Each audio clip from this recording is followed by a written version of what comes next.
Discover each special moment. Reach out and grab life day by day. Add just a touch of magic. Find your own kind of style. Walk away with a smile. Every day's your own holiday. Celebrate living in all that you do. Every day's a brand new day. Believe in yourself. Find a style that's right for you. What's up, fashionista? Welcome to Forever Chic, and today's show is dedicated to B. Smith, also known as Barbara. Her real name is Barbara Elaine Smith. She was born in 1949, 24th August, and she died recently, February 22nd, 2020. She was professionally known as B. Smith, and she was an American restaurateur, model, author, businesswoman, and television host. She was referred to as a lifestyle icon. She's written books. She's written cooking books. She's been awarded with so many accolades, and I felt like her life is deserving to highlight some of the great things that we can learn from her story. Sadly, she was diagnosed in 2014 with Alzheimer. And basically, the story from there has been a horror story that I feel as a woman I could relate. You know, at some point you feel like you have it all as a woman and you somehow lose your own mind. So here she is in her time. One voice that I wanted to have, and it was the voice of Gladys Knight. But since she has the voice, I couldn't have it. But she can cook, and she's here in my restaurant kitchen in Washington, D.C. Listen. And we're going to make her pumpkin bread. Yes, we Hi, are. Gladys. I am so proud of you. Oh, thank you. I Thank am. you. I have been to your restaurants, and the food is excellent. And we like good food. We've been talking about food and family. And That's right. I write about that. That's the running link in my book, as a matter of fact. Gladys has a great book Well, out. thank you. Between the Lines of Pain and Glory. Glory. We've heard those lyrics on the Yes. song, and you're putting it down there. First of all, your life is a song. Yes, it is. And I wrote about it, and I talked about how food has linked us all together. We still do it. And any given Sunday, you have about 60 of us at my mom's house still. That is wonderful. Yeah. Well, let's start on this cake. So B. Smith authored 3 books concentrating on recipes and presentation entertainment. So one of them was called B. Smith's Entertaining and Cooking for Friends, B. Smith's Rituals and Celebrations, and B. Smith's Cooks Southern Style. Smith and her husband released Before I Forget, which is basically a journey following her diagnosis of early onset Alzheimer. And the book was written with her husband, Dan Gaspy. Basically, she has worked with her husband for a very long time.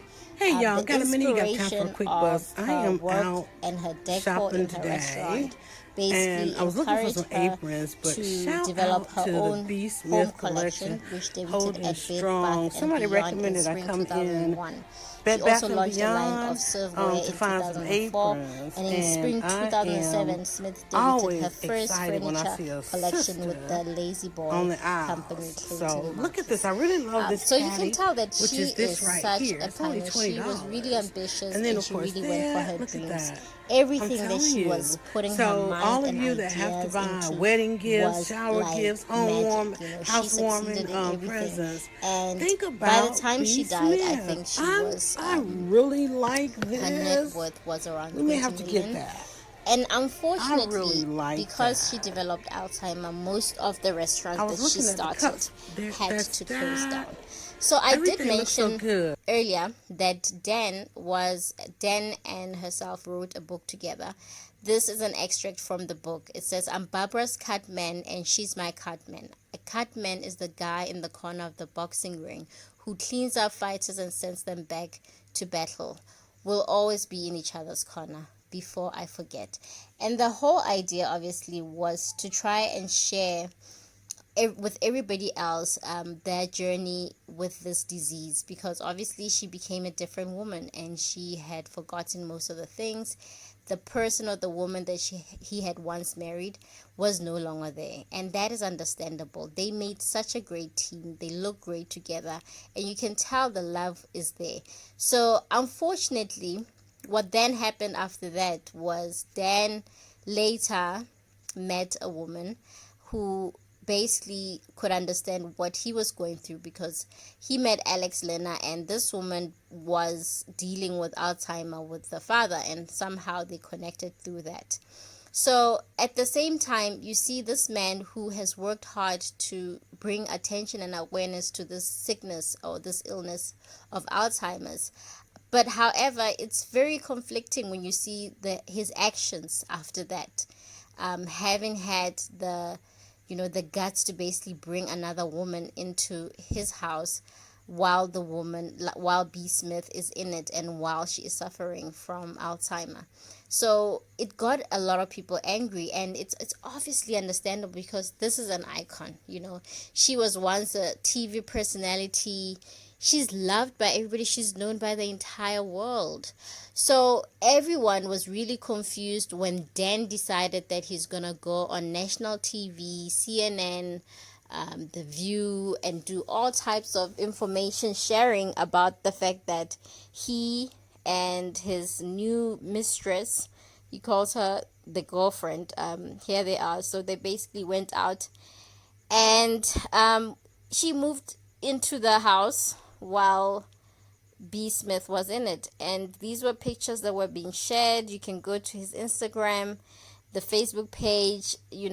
They're sharing how they're all living in this one house, and they went public with it. And people were very, very insulted by this. They felt that he was being so disrespectful. He was pissing on this woman's legacy and bringing this third force party that everybody is very confused. What is going on with Dan? So to me, it really looks like this man couldn't wait, for his life to move on. And you will hear in his defense of his actions that he said that he felt lonely, and like he didn't want his life to be robbed, that he wanted to continue to live. So my thinking is, okay, your woman is sick. Why not put her in a home or get her personalized care and have this other woman wherever and whenever? But why does it have to be in the same household? There is a sick aspect to this whole thing. And now we have to also wonder about the other woman. How can she even do this? Okay, up there. So we got a hold of B. Smith. This is the person that she was, and at the end, this is what was mostly being documented, like days, how she's spending her day playing ball with her stepdaughter. This. My dad. Yes. He can't stand when he is out like that flat over there, and take it out and get it out. Your dad was in the army. And Did you know that? Yeah. Your dad was in the army. He served this country. Oh. So he had. See, I was in. He didn't. Nobody had it when it was that high. When he made that stop. Get out of here, you dumb duck. Oh, who's a dumb duck? I know a lot of pigeons, but I don't know no ducks. So kind of, you can tell that this is a woman who is obviously just a really small fraction of herself. She's no longer herself, and you can tell even the dress code and the way that she looks, that she is really on her own, and this man is focused on this relationship that he's having here. But he came out in his own defense, and this is what he had to say for himself. I've been married for 26 years. I've been with B 27 and a half years. Alex and I are now going on a year and a half being together. I believe in the sanctity of marriage, but I don't believe death do you part means that because you made a commitment, if the person is not there, that you should sit there and watch your life shrivel up. And that's why I am where I am today, taking care of B and having someone else in my life. That's right with it. Dan always says, you know what, I wish you guys had met years before and we had met years before, but had gotten a chance to get closer, because I could have seen you the best of girlfriends. And I feel that being around her, because when I come here, she's always excited to see me. I'm always excited to see her. So she's clearly not uncomfortable with this whole situation. I don't know. I just wouldn't be comfortable with it. I know many people would be creeped out as well. So it says a lot about these two people. They have a very sick, twisted way of loving someone. And I feel like Dan knows better, and he could have waited for her to either pass on or divorce her, but instead he decided to do what he did. And I think a lot of people have something to say about it. You might have something to say about it. Please go ahead and hit me up and let me know what you think of this whole situation. It is really, really depressing to think that at some point you be so successful, be with a man, walk the entire path together, and at the end up being a victim of his abuse. This is a woman who is loved. You can see her cookbooks in people's houses. You know, you could tell by the way that people are touched, and the send-offs and messaging and all the posts that people have out there that just show that, you know, they really appreciate her contribution towards her community, and what she represented for Black people is huge. It's enormous. And I feel that Dan should have understood that better than anyone else. He should have known that this is no way to have her spend her last days in this amount of disrespect, ridicule, and confusion, because it's not confusing for just her, it's confusing for everybody. Now, we all want to know what happened to Barbara Smith's family. She never had kids, and that's a sad thing. I think it's something that we all need to look into. I believe she didn't have kids because she got married to her first husband. I think she was in her late 30s, and they divorced soon after. And basically, when she married Dan, I think she was in her 40s. So you could tell that she probably had missed that opportunity, and she probably would have loved to. Unfortunately, there are no family members to be found.